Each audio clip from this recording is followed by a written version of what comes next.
sure he's going to get it going all the way down the line. He's trying to. And that would always see some various versions of that. The best version I've seen is at the College World Series at the NCAA level where the crowd actually goes into a slow motion wave. It's pretty cool. I like that. It'll be Elvis Rodriguez, Dowries Holguin, and Edgar Figueroa due up here in the 9th inning for the Faulkner Eagles. Pitch is outside for a ball. I think Lewis Clark State's giving a slow wave to Faulkner right now, and it's bye-bye. And we might have a pinch hitter. I'll check if that is in fact still Rodriguez up there. Don't think it is. Pitch is in for a strike. No, that's Randy. Is it pronounced Young? Yes, Randy Young. Randy Young has grabbed a bat, so he is getting an opportunity here for the Eagles, and he falls behind no balls and 2 strikes.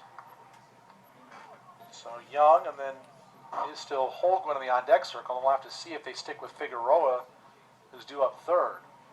A pitch, a ground ball past the mound. Second baseman charges, gets a nice little hop at the end as Weiss, and throws on to first for out number 1. So 5 in a row set down now by Murillo, and he has retired 9 of the 10 men he has faced.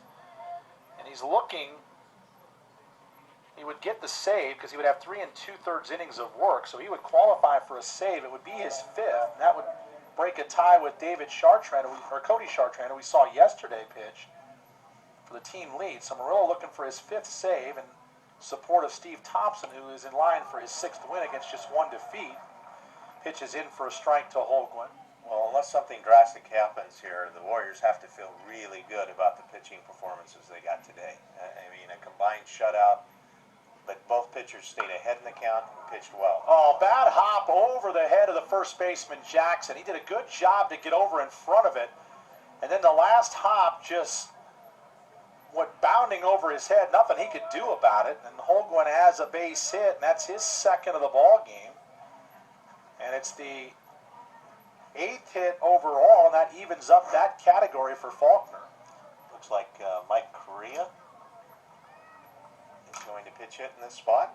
So the Eagles are, in fact, going to their bench again as Correa has grabbed a bat and will pinch hit for Figueroa here.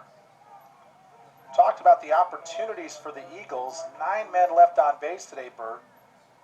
3 for 16 with men on base, but just 1 for 8 with a runner in scoring position. Yeah, and just haven't produced the key hit. And, you know, credit the Lewis Clark State pitching staff. You know, they managed to pitch out of trouble and keep those zeros going. And unfortunately for Faulkner, just trying to find somebody to get that key hit in that key situation, nobody's been able to produce for him.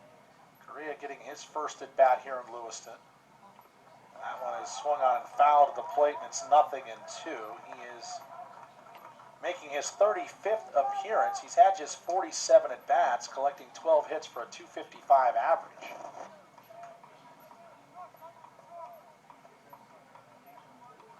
So runner at first base is Holguin.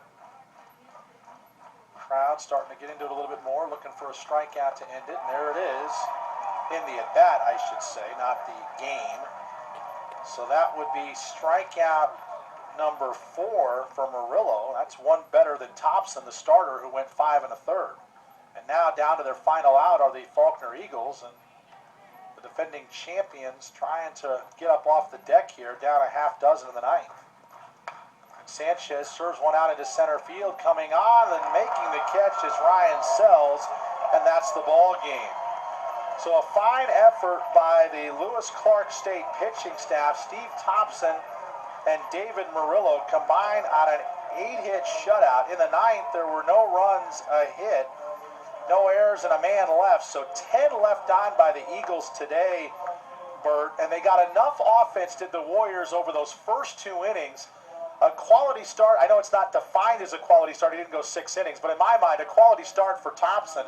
And then Murillo was phenomenal out of the bullpen as the Warriors eliminate the defending champion Eagles. Yeah, and exactly. And I think this game all goes back to pitching. You know, Lewis Clark State College pitchers able to pitch out of jams, like you said.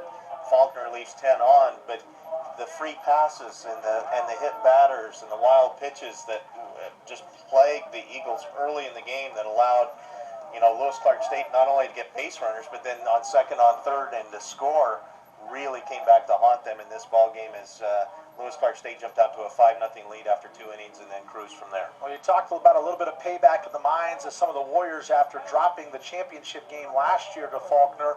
They do get their revenge for the Faulkner Eagles. As always at this time of the tournament, a heck of a run. They wind up 50-16, and again, I think it's harder to get back as a defending champion than maybe it is just to get here in any given year, and so credit Faulkner for what they were able to accomplish this year. For the Warriors, they improved to 45-8, and I think we might be on time for that second game, right? 2:10. I think 2:10. Yes, 3:30, and we'll be on time. So on-time start for the next game coming up. It'll be Oklahoma Wesleyan, the 3 seed, taking on Tabor College, the 9 seed in the tournament, and they will play the second elimination game of the day. And then tonight it'll be the 10th seeded Cumberland out of Tennessee against top seeded Oklahoma Baptist, and we'll be having more for you throughout the day. Once again, for my broadcast partner Bert Saul.